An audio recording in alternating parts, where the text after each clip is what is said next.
You're listening to Rebel Hearts Rising, where we believe your darkest hour holds the key to awakening depth and profound inner wisdom. I'm Tam Burke, and I created this to remind you that when your heart wants to shut down, that's your call to rise, like a phoenix from the ashes. What makes this unique is that every episode is paired with a guided meditation to help awaken your intuition and heal on deeper layers. Together, we'll turn pain into power. What's up, y'all, and welcome to another episode of Rebel Hearts Rising. I'm your host, Tam Burke, and I'm really excited to be here with you this week.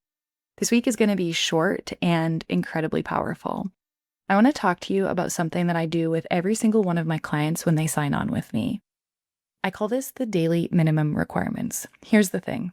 It's crazy to be a human right now. Like the amount of text messages that we keep up with, and if you have kids driving and carpool and groceries and feeding yourself and everything else, and it can become very overwhelming. On top of that, the more burnt out that you are, the heavier that everything starts to feel. And so one of the ways that we can start to combat burnout is through self-care. And now one of the issues that I have with the idea of self-care is that it's a little fluffy and it's a little woo. What does that mean to have self-care?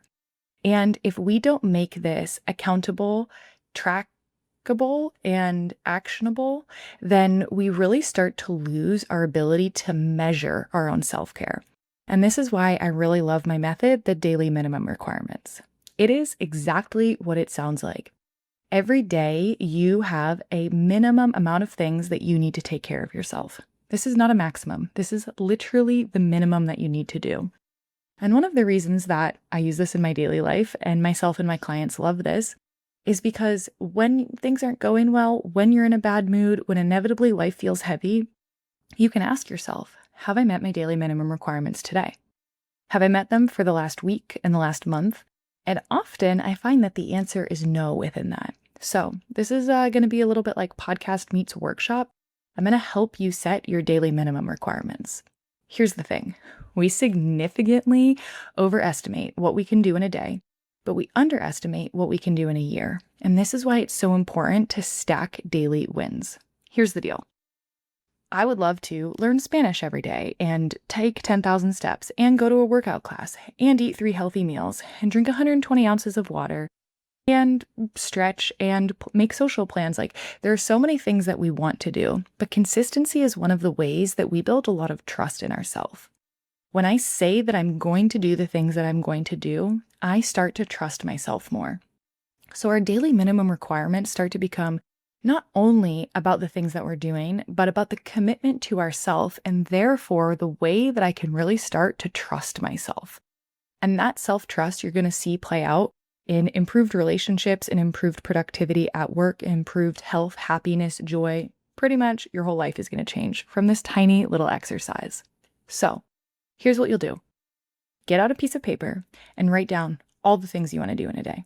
Like, be dramatic about it. You know, like, I wish I could swim in natural water and I wish, like, get it all out there. And then pick 3 things, 3 to 5. Some of you might already have these things mostly automated. And this is why it's so important to do this as well, is because as you automate more and more of your daily minimum requirements, you can start to add more things to that list. It's like creating scaffolding. And when we create a really strong structure that can hold more weight, we have the ability over time to add more to that. So, what are my 3 daily minimum requirements? I've learned over time that I stick with these 3 things to make me happy.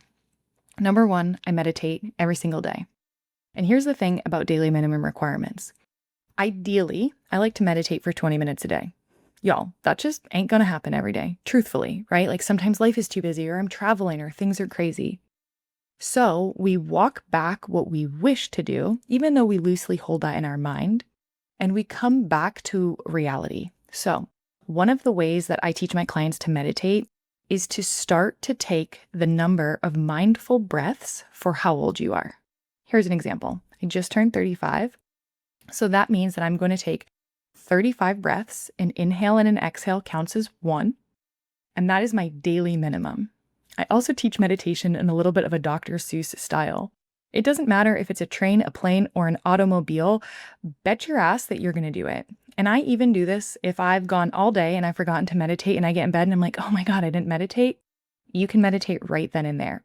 These 35 breaths, or however old you are, 45, 50, 60 breaths, is a way that I plug back into myself. Part of what I think makes life so enjoyable is when you train your brain. The last episode, we talked about how our thoughts create our feelings, and our feelings create our actions, our life, our belief, and therefore everything around us.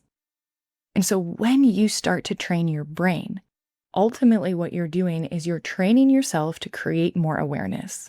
When we have more awareness, we can catch the thoughts that we didn't even realize were happening. And we literally get to start to change our reality because we have more awareness. And meditation can be done. I've had beautiful altars and lavish cushions. And ultimately, what matters most with meditation, like some medications, is consistency. Consistency matters more than anything else. And so this is why when you commit to a minimum of something, you're going to meet your goals every single time. And often I'll talk with my clients about if I didn't meet my daily minimum requirements, it's because I'm self-sabotaging. It's because a piece of me doesn't feel like I'm worthy to carve out the time for myself, or I have all kinds of false stories and beliefs around what actually happens in my life. Of course, I try to do my daily minimum requirements in the morning, but truthfully, that just doesn't happen. Going back to the Dr. Seuss style of a train, a plane, an automobile, it doesn't matter, just get them done. My second daily minimum requirement is to eat 3 meals a day. Your girl is a hangry bitch, truthfully, through and through. Perhaps it's from years of disordered eating or hormones or blood sugar regulation, but your girl works significantly better if I have 3 meals a day. Easy, right? And I quantify a meal like a protein and a carb and a fat. I keep it really simple. 3 meals, measurable, specific, actionable. Finally, my last piece is that I exercise my dog. In my perfect ideal world, I love to walk my dog for an hour every single day. Rocket lives a good life. But sometimes I'm sick. Post-surgery, I literally couldn't walk. I couldn't get out of bed. And so when I say I exercise her, sometimes that's just taking her outside and getting her to chase the ball. She's not the best ball chaser, so we try. Sometimes it's just walking around the yard with her. And I've noticed that this also gets me outside, which is a really sneaky combo of my daily minimum requirements, because I've also found out I feel way better in fresh air. I'm an outdoor cat. I think most of us are outdoor cats, if we're being honest. And so there are ways that you can get creative to sneak a couple daily minimum requirements in one. But even when I'm sick, depending on how sick, when I'm in bad moods, when I'm going through loss, when I'm going through grief, I have these 3 pillars to hold and contain myself.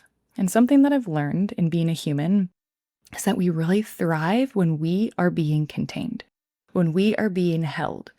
And often that feels best through other people. It's why I'm going back to doing so much in-person stuff, because damn, does it feel good to connect with people. But that depth of connection really starts with ourselves. And this speaks to how we value ourselves, how we carve out time for ourselves, how we value who we are and what we need. It starts to turn this kind of woo fluffy idea of self-care into prioritizing myself so that I can be the best person that I am. Now, I have a few other things on this list, like I like to read and stretch, but those are just extras. And so as you find the very minimum of what you want to do, you can start to add things over time. Here are a few more examples of what my clients have done. How many ounces of water they need to drink. And perhaps it's not actually ounces. They've bought in a water bottle and they've decided I want 3 total water bottles drank a day. For some people, it's a morning routine. Journaling, meditating, reading, but establishing some kind of morning routine into their lives. For some, it's been an evening routine. A gratitude journal is one of the most powerful exercises that I do in my life. What you appreciate appreciates. What you point energy towards grows. And so as you find yourself very grateful for the things that are happening in your life, you create more of that. We are a match, a frequency, a vibrational match to the things that we think and feel. And so these are just a few ideas to get you started. But as always, Rebel Hearts Rising is about living a life that feels true to your heart. And sometimes that's about structure and learning how to best take care of yourself. So I'd love for you to share this episode with a sister or brother in need. And I'd also love to have you DM me and tell me, what are your daily minimum requirements? If you're stumped, also, I love to talk about this. These are some of my favorite things to do with people. So send me a message. And finally, the meditation that's going to be attached to this episode is going to be the simple breath counting of meditation. We get to keep it simple. The more simple it is, the more that we desire more. The more challenging that we make something, the more resistance that we have towards it. So turn the resistance down, turn the desire up, and meet yourself where you're at with your daily minimum requirements and literally watch your life change as you start to take care of you.